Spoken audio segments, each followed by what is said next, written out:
Not again.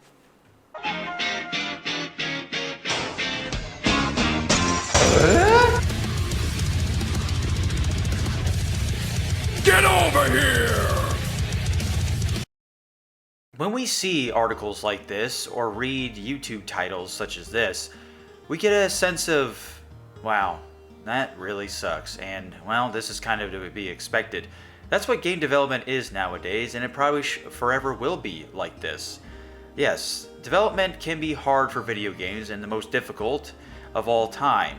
A lot of things come into play, and hopefully we can play. But sometimes it's just not always as it seems, and it's very hard to know what goes beyond the great veil of the development of a video game that we are all most excited for. Such example is Diablo 4. Big surprise, Activision Blizzard hasn't been doing well in the development department for, you could argue, the last decade, thanks to Diablo 3. And now we come to 2022 and we learned, well, did we learn? Maybe. But for those of you who are just tuning in to the Activision Blizzard heinous train of holy shit, Diablo 4 development is plagued by chaos and mismanagement, claims new report. Big surprise. So before we get into this article, folks, hi, my name is NikoTheLegend, also known as the well-mannered teenager, Snowflake, and Vigil, and yada yada yada. And if you like what you see today in the video, feel free to subscribe. Thank you. Now, when we get into this article, I just want to let you guys know there's a lot of information and to be discussed with this, so I'm going to make this clear, cut, and dry, and read through this article so that we're all on the same page here. I know, not the most entertaining of videos, but sometimes people can respect that in a way that it's, yeah, there's no bullshit. We're just reading right from the fine print, digital print. So, here we go. 6th June release unlikely to be met without many hours of overtime or cut features. Big surprise? Not. A new investigation into Diablo 4's development has painted a picture of chaos and mismanagement at Activision Blizzard. No surprise. Reportedly resulting in a dash to meet a release date, said to be 6th June next year, the staff believe is unlikely to be met without many hours of overtime or cut features. Now this next part, this sentence, is the latest update of what's to become of this. That date has now been confirmed during a trailer shown at the Game Awards. Oh boy. In a new report by the Washington Post, assembled after speaking with 15 current and former Blizzard employees, it's claimed Diablo 4's development was troubled from the off, with the leadership at the time instilling the project with a sense of inertia. As large parts of the game were constantly revamped and scrapped, including a planned Battle Royale mode, talking to the Washington Post, team members laid much of the early blame at director Louis Barriga, if I butcher that name, I'm sorry, and lead designer Jesse McCree, well, we know that name, both of who left the studio in 2021 amid serious allegations of institutionalized discrimination and harassment at Activision Blizzard.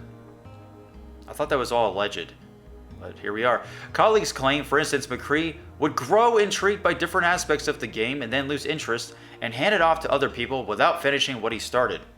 You could tell that they weren't very confident, a former Blizzard employee told the Post. There wasn't a lot of vision for the game. They were changing their minds a lot, sometimes without even giving things a fair shot. Like over the weekend, this started to really slowly start to burn people out. Creative director Sebastian Stephan, who previously served as director on The Witcher 3 and head writer on Cyberpunk 2077, is also cited as a source of turmoil within the team, with employees discussing game particularly disturbing revisions Stephan made to the script upon joining the project. One version of his revised script, written in 2019, is said to have repeatedly mentioned the rape of a love interest and referred to this female character as the raped woman as her primary description. Two employees recall a line in the script saying, "And then she was raped brutally."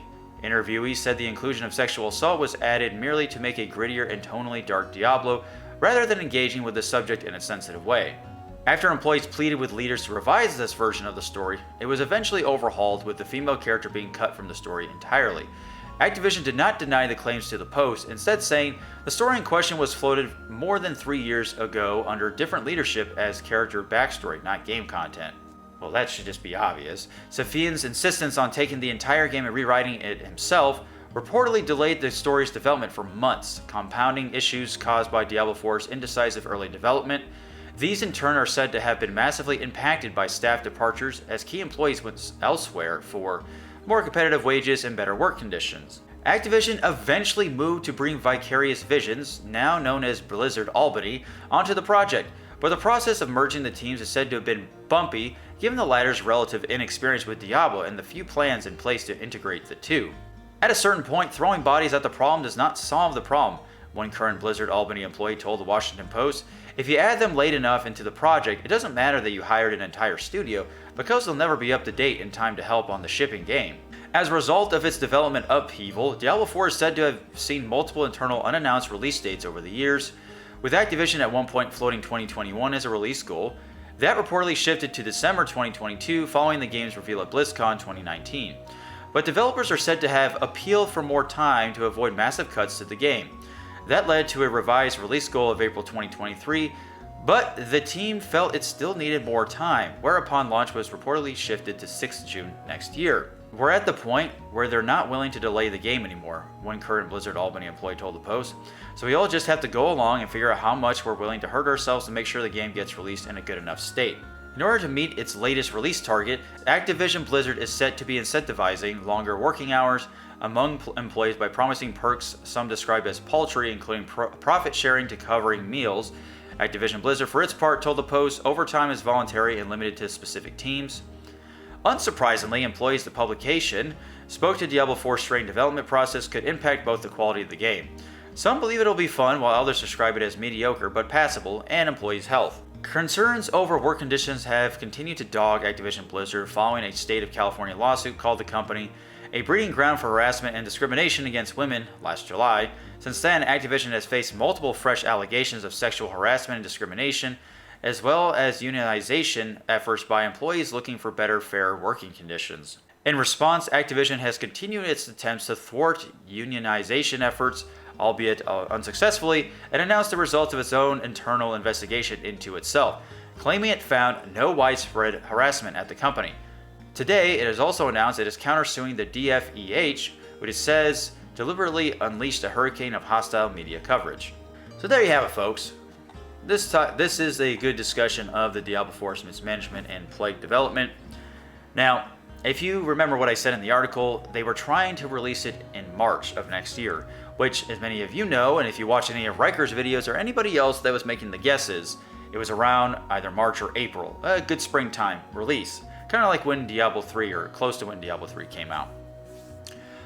Which, we weren't wrong at the time, and then when the video came out showing at the Game Awards, the new release date, it was, June 6th of 2023.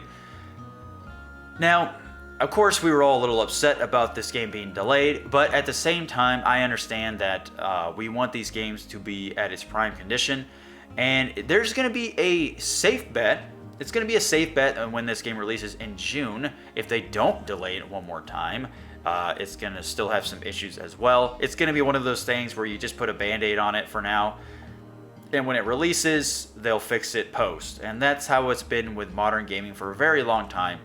And it's definitely known with Activision Blizzard, okay, to patch it up for now, and then when it comes out, patch it up again, and again, and again, and again. Now, it's always upsetting to see employees leave development during a game's development, because of this, and that, things they don't like, and things that shouldn't be at a game developing studio. But here we are, we're discussing this, and at least we're seeing this come to light. At least we're getting reports and people are saying. Now, I don't know, you take this article with a grain of salt. I don't know if everything you read here is going to be 100% true, because some people will complain and complain just to get some attention, or this stuff is actually happening. For example, with BioWare's Anthem. That was one of the most depressing articles I ever read about the development of Anthem. It was a very long article, and you should all read it because it gives you an idea of what these publishers and companies force these employees to do at times. Now, whether you believe that 100%, that's completely up to you. I'm just saying that this is never a fun time to read about a game's development. And it's always something with the leadership, something with visions not being met, and not everybody's on the same page. That's what happens when you have hundreds of employees working on the same project. It's almost impossible, and then you're also meeting the expectations, not only the developers, but the publishers themselves. And we all know how that goes, right? Okay, so now that we're on the same page here, which I hope we all are, in the end, Diablo 4's development is plagued by chaos and mismanagement, claims new report. And I'd like to know what you guys think about this game down below in the comments, below, and whether you think even this release date is good, or do you think this game should have just released in March originally, what they were planning. I don't know. You guys let me know. And you know what? Let me know what you think about Diablo 4 as a whole, if you think this game actually holds any water. We do know that there have been videos coming out and articles saying that the game's doing great so far of what they played in the first chapter or first act up to level 25. I don't know. You guys can let me know. But anyway, folks, this has been Diablo 4's development is plagued by chaos and mismanagement, claims new report. I've been your host, NikoTheLegend, also known as the One-Manner Teenager, Rambling Idiot, Snowflake, and Vigil.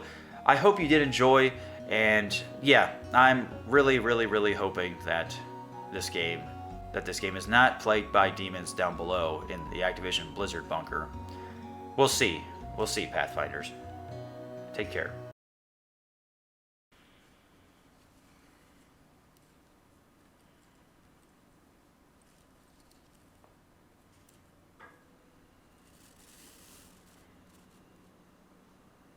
I just want to die.